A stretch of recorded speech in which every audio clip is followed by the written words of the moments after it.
Hi guys! So today I made a little project to give as gifts to some of my friends for Halloween.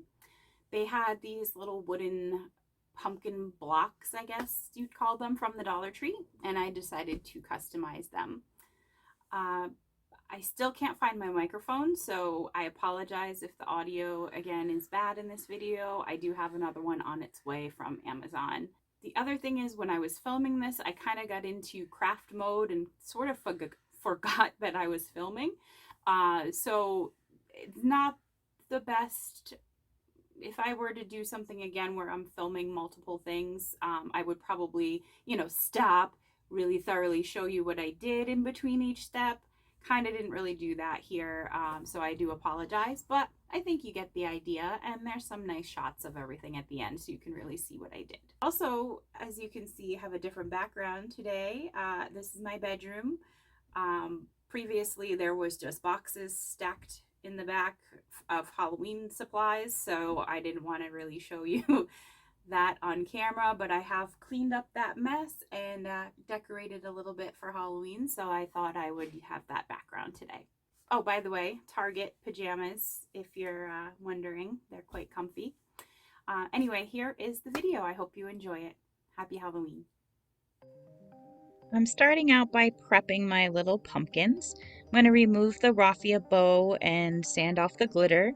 I was attempting to remove the tags, but they were just too hard, so I decided I'm just going to cover the backs and not worry about it.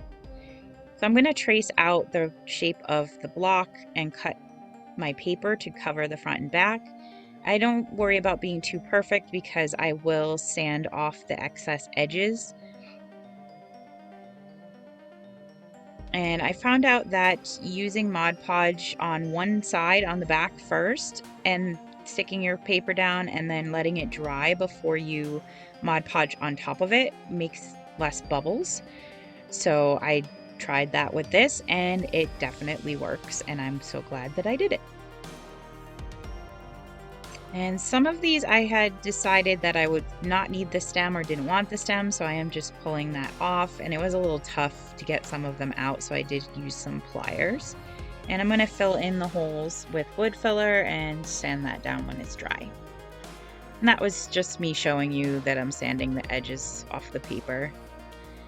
So I took some Tim Holtz paper dolls and I'm going to turn them into witches. So I am just making myself some little witch hats out of black paper. And I'm going to make a witch broom as well.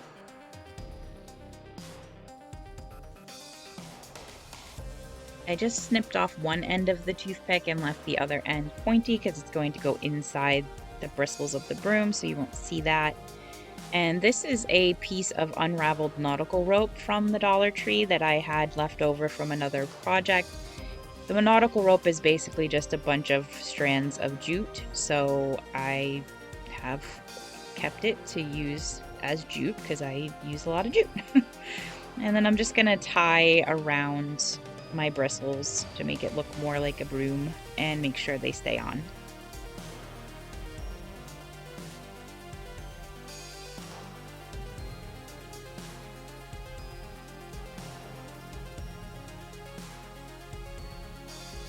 I'm not sure if these came from the Tim Holtz Halloween paper doll set or one of the other ones. I do have a couple of them, so couldn't tell you for sure which set this came from, but they're Tim Holtz.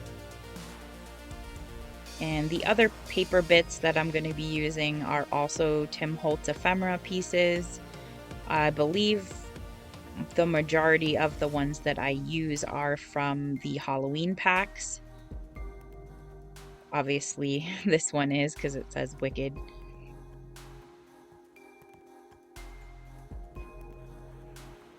And then I'm using my brayer on top of the wet Mod Podge. That helps it to really make sure everything is stuck down. It also eliminates the brush stroke lines in the Mod Podge. And the brayer is silicone, so it's easy to clean it.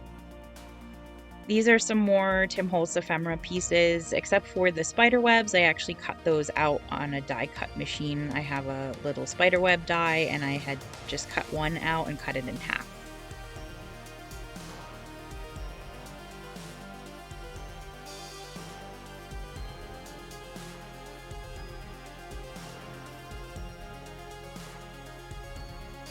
This ghost came from Dollar Tree. It was a solar light that would not light up. So I cracked it open and cut the extra piece off the bottom. That was where it stuck to the handle, and then I had a cute little ghost. And this is some more ephemera pieces from Tim Holtz with some Dollar Tree stickers.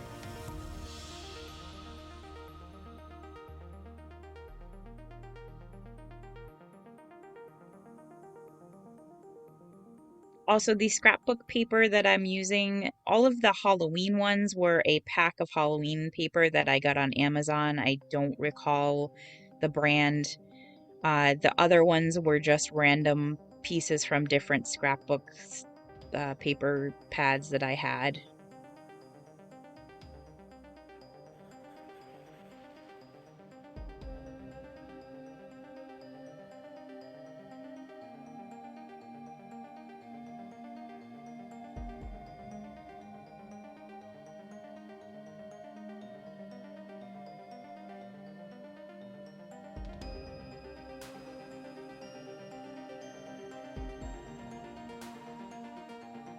For this one, I'm taking inspiration from the Tim Holtz ephemera piece, and I'm going to make a shelf to put some potion bottles or medicine bottles on.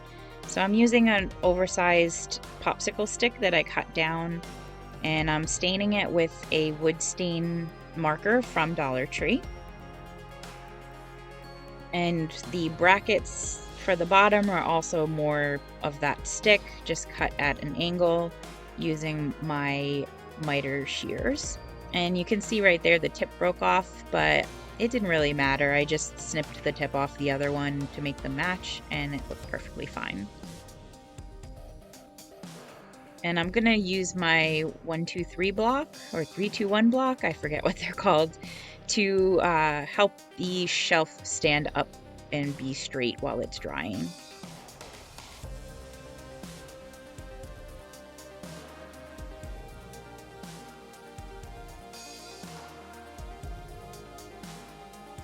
Now, don't mind my wonky circle. I had to hand cut it, and I did trace a shape, but I cut it really bad. And then I was lazy and didn't want to fix it, so I just figured it's gonna be covered up pretty well, so you probably won't really notice that it's too crooked.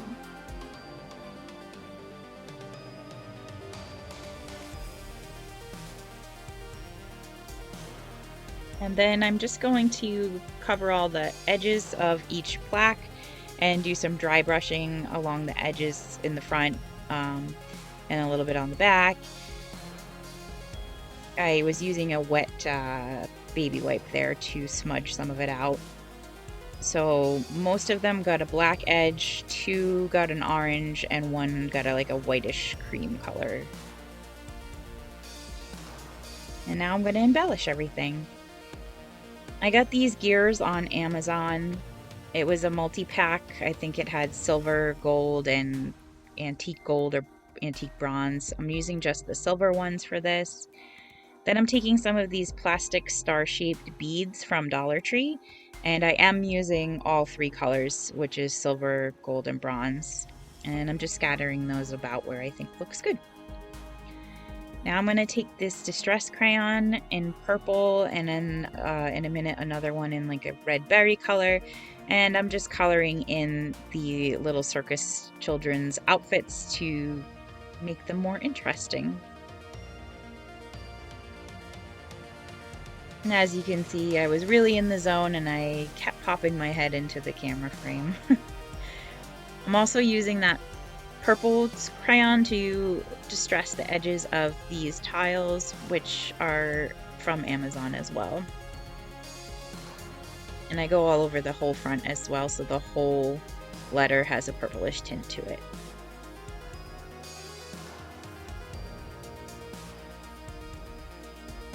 Now for this ghost, I'm going to be using some black curly cues as a stem.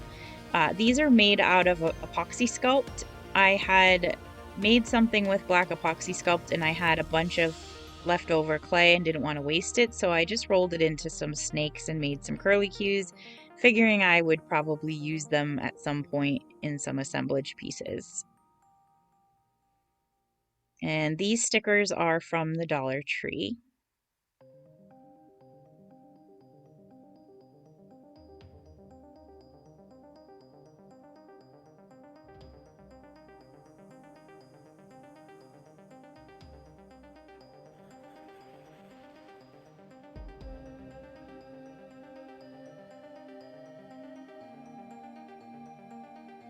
This pearl wrap is from Dollar Tree as well, and it's exactly the right thickness to go around the edge of this pumpkin block. And this piece of metal was from a file box. The box got squished, so I recycled it and I harvested the metal piece off of the front and I rusted it with the homemade rust solution. I rust a bunch of things for assemblage pieces, and this was one of them, and it fit perfectly over the wicked. And that's the same stain marker as earlier. I'm just using it to stain the broom handle. Now I'm using some of that jute to make some bands on the witches' hats.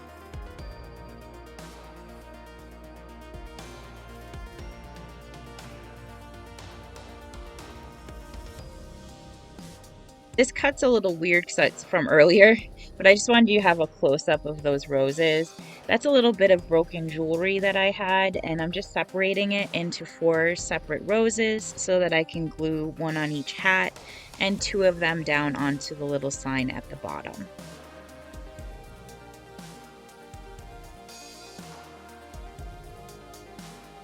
This bow came in a set I got on Amazon. I bought some burlap flowers and it came with a few bows. And then I'm going to go ahead and add a couple of wood buttons just to give this some 3D elements and some more interest. These little bottles you can get at Dollar Tree. 2 of them are filled with resin mixed with mica powder. One has some dried florals and one has some black glass. These labels are also Tim Holtz. I'm using Mod Podge to put it on and then masking tape to hold it in place while it dries. This black ruler was from the Dollar Tree rulers. You get 2 for $1 and they have this on it. It peels right off. I used the rulers for the wood and then I kept this measurement part because I figured I could use it sometime. Now I'm just showing you that I added some candy to this. I forgot to film that part. Here's my bottles all dry with the tape removed. Now I'm going to go ahead and take my archival inks and I'm going to age everything. The bottles, the plaques, everything. This works really good on these glass bottles, as it not only sticks to the paper labels, but it actually sticks to the glass as well. And I just go back and forth on all of them with different colors. Like here I'm using black, but I do go back and use the purple on that one. And this one I use black and gray. And then orange on this one and black. Then the more earthy toned ones like the witch and so forth, I go back in with coffee and plum and different shades of things like that. And I just kept going back and forth with these until they were aged to my liking.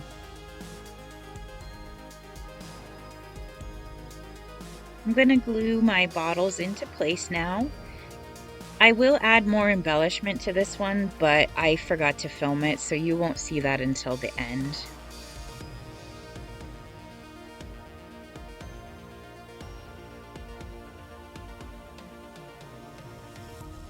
I'm taking a floral pick from Dollar Tree, and I'm just going to go ahead and hot glue some florals to the top of this one. And then I'll also add some paper roses that I got from a local party store. And I'm going to put a few of the branches that you can get at Dollar Tree in there as well.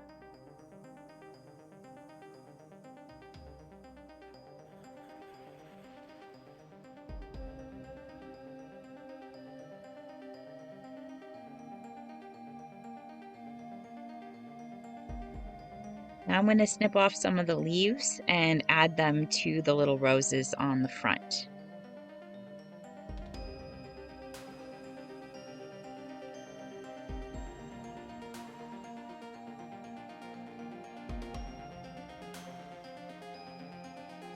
Look, it's me.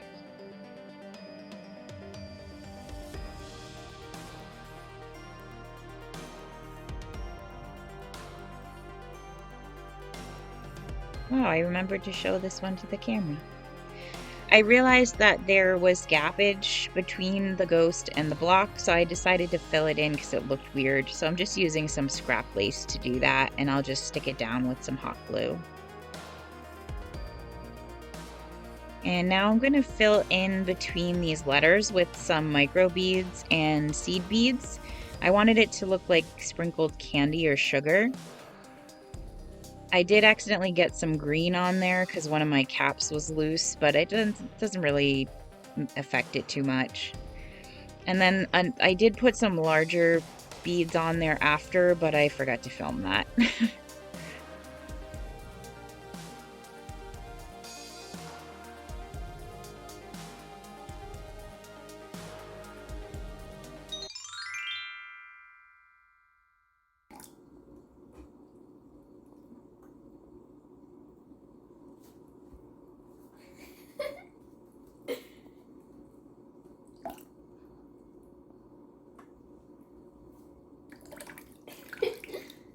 She plays with it and then she gets her paw wet and then she just suctions out all the water from her fur and drinks it. I feel like that there would be an easy. Oh, I caught you. So here it is, guys, our final results. Excuse the shaky camera work. I had to hold the camera myself. I am trying to get better at all these things. I'm learning as I go. Please stick with me. I promise it'll all get better. And I decided to do this still shot thing because I did have to film vertically. I don't know if that's good or distracting. So you can let me know if that was a good idea or if I should never do that again.